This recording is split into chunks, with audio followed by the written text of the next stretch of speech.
Detente un momento esta mañana y entrégale este día a Dios.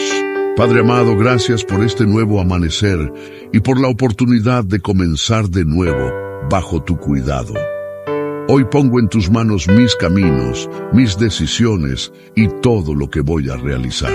Señor, bendice el trabajo de mis manos y abre puertas de prosperidad en este día. Permite que cada esfuerzo tenga fruto, que tu favor me acompañe y que tu provisión nunca falte en mi hogar. Protégeme en cada paso que dé. Líbrame de todo peligro visible e invisible. Guarda mi mente de la preocupación y llena mi corazón de paz. Cubre también a mi familia con tu presencia y tu amor. Hoy camino confiando en que tu bendición me rodea y tu protección va conmigo desde el inicio hasta el final de este día. En el nombre de Jesús, amén.